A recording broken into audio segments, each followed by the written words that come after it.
Mega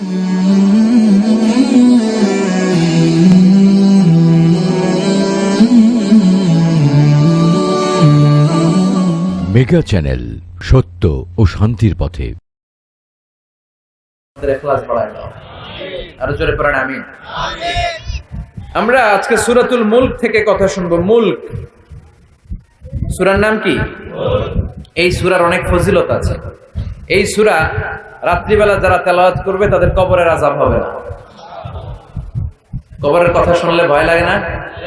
একদিন মাটির ভেতরে হবে ঘরে মন আমার, কেন বাঁধো দালান ঘর, প্রাণ পাখি উড়ে যাবে পিঞ্জর ছেড়ে, ধরা ধামে সবই রবে তুমি যাবে চলে, বন্ধু বান্ধব যত মাতা পিতা দ্বারা সুত সবই হবে তোমার পরে মন আমার, কেন বাঁধো দালান ঘর। ঠিক কিনা?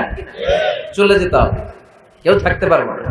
কিন্তু এই জিনিসটা আমাদের স্মরণেই আসে না। এত ব্যস্ততা, এত মায়া জাল, এত মায়ার জালে আমরা আটকে আছি। এত ব্যস্ত লাইফ, সকালবেলা অফিস, বিকেল বেলায় অমুক কাজ, তারপরে অমুক কাজ, একটার পর একটা কাজ চলতেই থাকে। এই ব্যস্ততার কারণে আমাদের জীবনটা সুপার বিজি লাইফ আমরা লিড করছি, আমাদের জন্য সময়ই নাই। কিন্তু চলে যেতে হবে।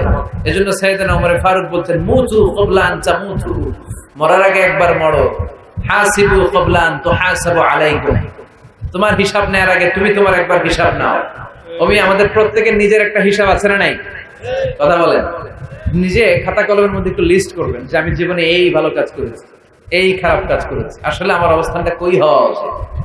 নিজে খাটের মধ্যে একবার শটাং হয়ে মরার মতো শুয়ে থাকবেন, ভাববেন যে আমি মরে গেছি। ভাবেন না কি হবে? ছেলেমেয়েরা কান্না করবে, আত্মীয় স্বজন কান্না করবে, মাইকে অ্যানাউন্সমেন্ট হবে, অমুক এলাকার অমুক ভাই আমাদের মাঝে দুনিয়ায় নাই।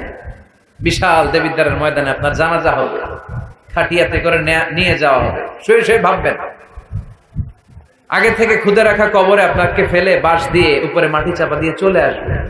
অন্ধকার, শুধু অন্ধকার। এই অন্ধকার যেন শেষ হতে চায় না। This is the nature of life. এই তো জীবন। কথা বলেন ঠিক কিনা? এগুলো ভাবার দরকার আছে না নাই? বিষ্ণু বললেন এই সূরাটা এমন সূরা, মানিআতুন মিন আযাবিল কবর। এই সূরা মুলক যারা তেলাওয়াত করবে তাদের কবরে কোনো আযাব হবে।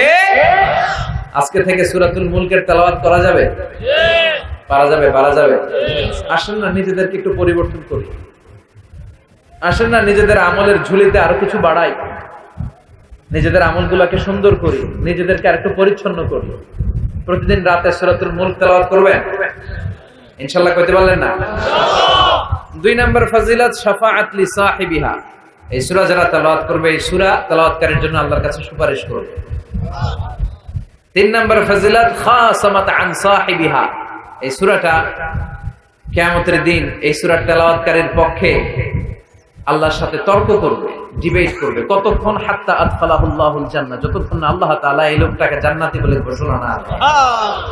আল্লাহ যতক্ষণ অ্যানাউন্স করবে he is from paradise, he will enter the paradise, আমার এই বান্দা জান্নাতে ঢুকবে, এই সার্টিফিকেট দেওয়ার আগ পর্যন্ত এই সূরা সামনে দাঁড়ায় আল্লাহর সাথে তর্ক করতেই থাকবে। আবার বিশ্বনবী বলেন, মান ক্বারা বিহা ফি লাইলাতিন ফাকাদ আকফারা ওয়া আতাবা। রাত্রি বেলায় যেই ব্যক্তি এই সূরাটা তেলাওয়াত করবে তার রাত্রিটারে বরকতময় করে দিবে কে?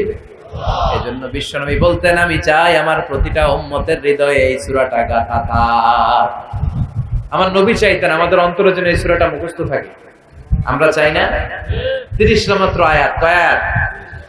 সবাই বলেন কয় আয়াত? প্রতিদিন এক আয়াত মুখস্থ করলে আমাদের পুরো সূরাটা মুখস্থ করতে লাগবে কয়দিন?